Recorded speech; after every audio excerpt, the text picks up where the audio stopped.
Big Goon is playing against Cushwood, Yes. not hemp. Yes. Okay. Yes. And then I have someone else. Cool. Thank you very much.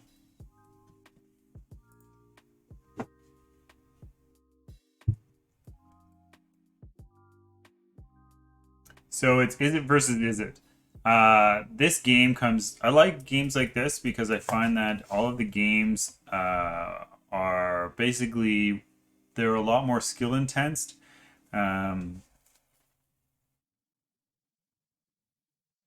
It all comes down to card choices and which ones they choose to keep in their hands and when they choose to play. So this is going to be a very, very interesting matchup. Big Goon, by the way, is a full-time content creator and streamer. So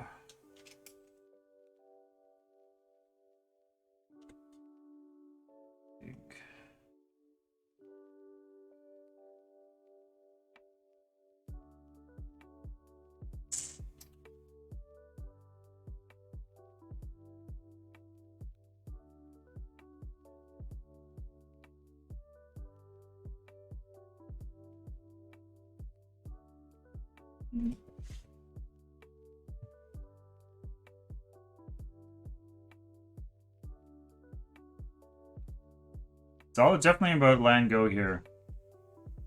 I wonder if they have tested talents in their sideboards. Zach, is it control versus empathy? Test of Talents is a very good card to bring in after game one. They have no... Snowman has absolutely no counter magic in their 75. Oh, they have Test of Talents as well. So you can definitely see that card coming into play on the next turn. On the next match for sure. Where did you post the round 2 started? Oh, not in official announcements. No? Oh no. What did I post it in? Tournament questions. Whoops. That was a boo-boo on my part. Well, that's where everybody was asking where their Yeah. were, so makes sense. Yeah, my apologies. A Goldspan Dragon here can definitely end the game very quickly. It increases and plays a lot of mana. So it's going to... Wow. Is there a way to prevent this from happening?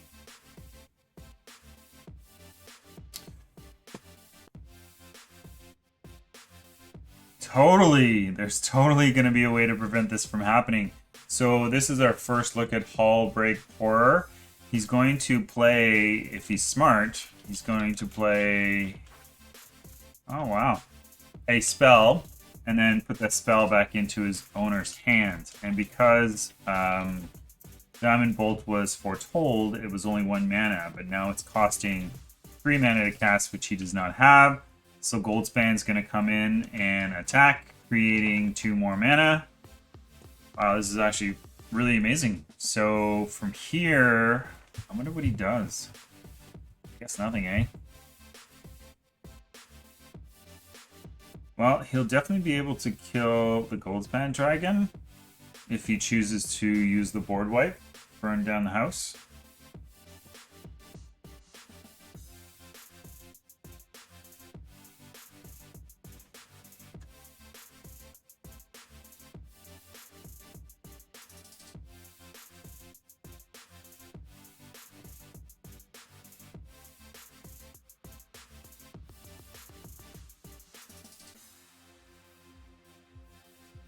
Epiphany here is a great play only because it gives him another opportunity to look at cards. Although it looks like he doesn't have any tools to fight this matchup, except to use the 1/1s as blockers.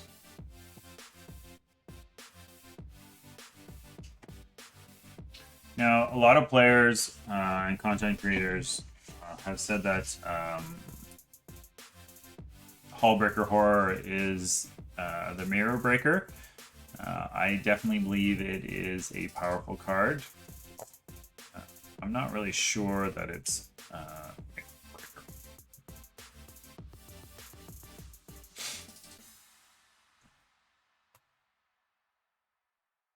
he's basically going to have to use the birds as jump blockers. Which is not, I mean, it's not a bad thing. He's going to be able to bounce one of them.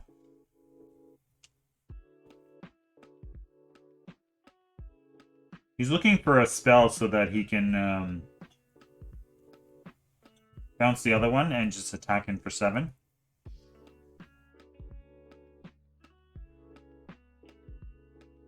And he found it. So with Spike-Filled Hazard, he can, yep, go to face, and he'll do 8 damage this turn. That's really good. It'll bring him down to 3. So it's kind of an all or nothing this. Oh, that is the perfect card. It is the perfect card. At least to give him a shot at finding another turn.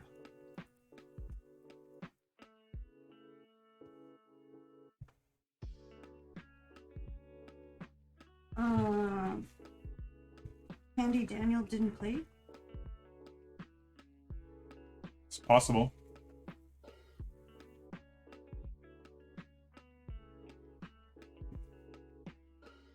So it is. I mean, players always intend to sign up and then they... Well, I saw him in Twitch. Oh, maybe something came up. I think bouncing Hallbreaker Horror gives him another opportunity to find an answer. I'm interested to see what he does, though, here. He's going for the only answer that he can do to hopefully defend himself against that creature. A Braid. Now, there is a card that I have not seen in Standard for a long time. A Braid was in the mono red, and in the black-red deck back in the day with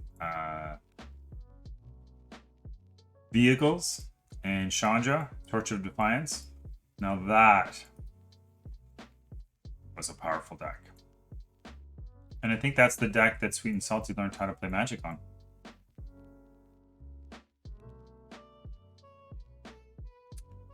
Yeah, I think Hallbreaker Horror here is just going to finish the game, especially with Lear having access to all of the spells.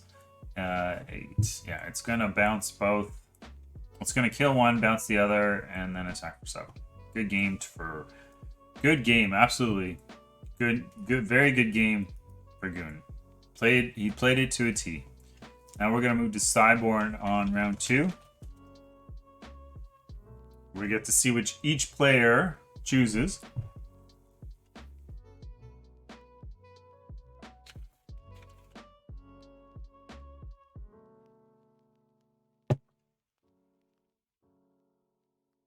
And we get to see what they feel are the most important cards for these matchups. I think Tested Talents is really good, even though you have Lear, because you want to get it in before Lear comes down. It's a great card to combat the card advantage, for sure.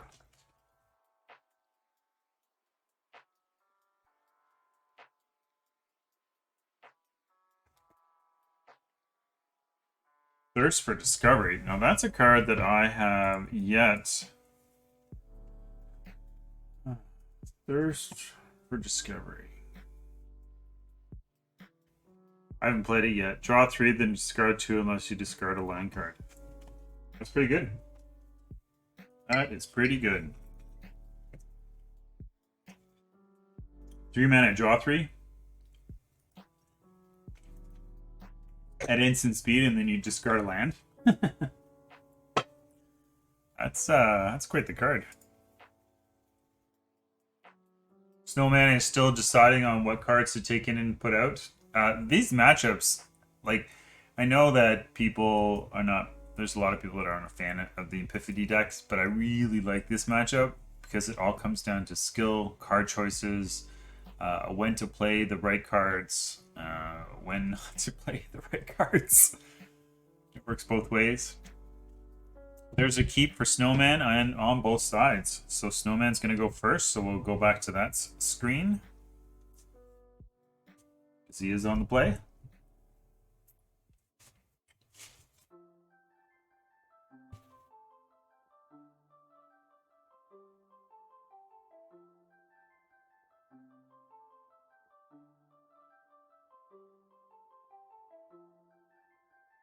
Do you iteration here, or do you just hope to use Dryer Disruption? I mean, he chose to draw 3 cards. I really think this artifact is going to be key in this game. Having a Braid just makes that card non-void. That's a very good card to have. Very, very good card.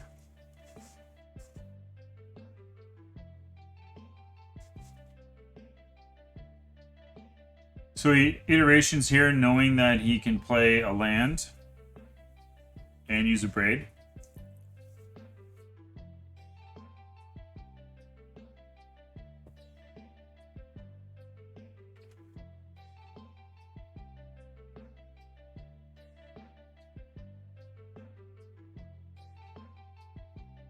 Hullbreaker Horror in his hand. Does he use a Braid here? I think he has to. Because if he, yeah.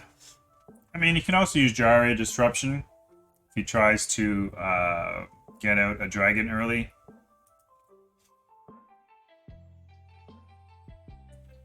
Accelerating his mana, taking advantage of the opportunity while the defenses are down.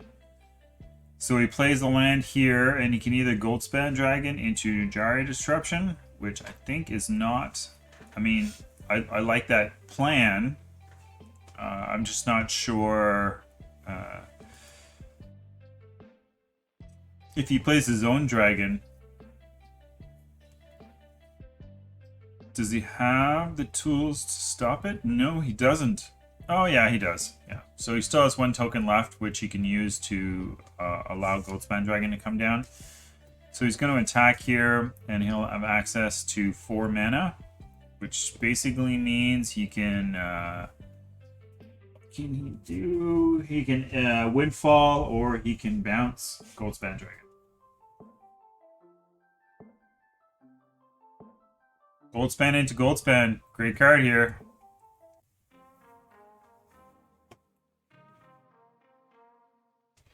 It's all about choices, right? Do you try and bounce that back? Do you let it resolve? So many choices. He's going to try and bounce that spell back into his hand, I think.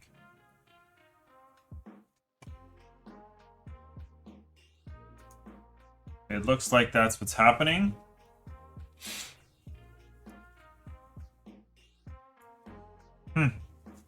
So he lets it resolve. Now he has access to 5 mana again, so he could technically play another Goldspan Dragon, but he's just waiting.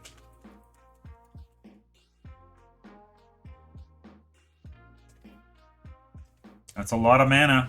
That is a lot of mana. 2, 4, 6, 7, 8, 9. Right? 3 and 3 is 6. 6 and 2 is 8. He has 8 mana. 8 mana. Wow.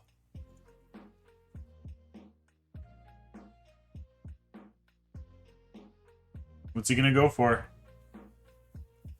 What would you go for? I don't know. I think I would play Iteration.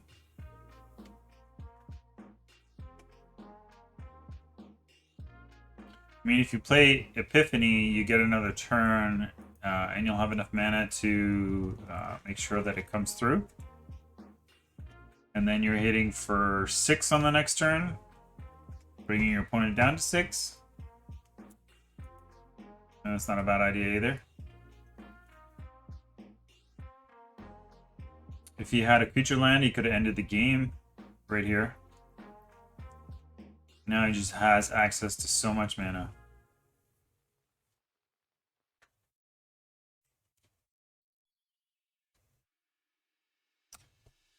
So 6, now he has 10 mana.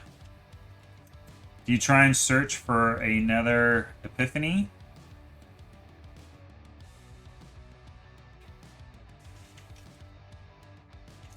If he plays a Hullbreaker Horror, he can't play anything else. Just kind of unfortunate. It's the only other thing that's at instant speed you won't have enough mana for. Well, it announces when it's your opponent's turn. That's new. Or there's graphics for it. I mean, Oh. What? Didn't even notice that. it used to just be the words. Now there's a picture behind it. Oh my god, he's gonna have enough mana. I thought he was missing 1 mana. He's gonna stop this Goldspan Dragon from happening, which I think is incredible. Because it's a cast trigger effect, even if he tries to counter the unexpected windfall, the trigger still happens.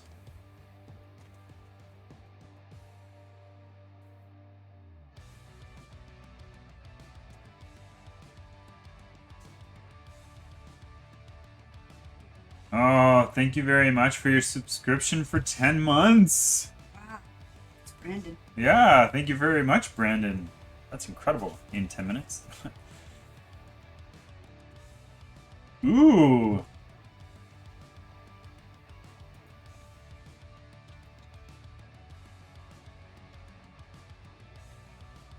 I will have to figure out to do a poll.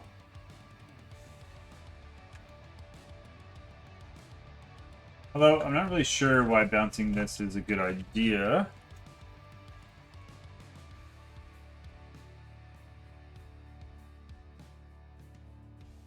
And Goon takes it in 2.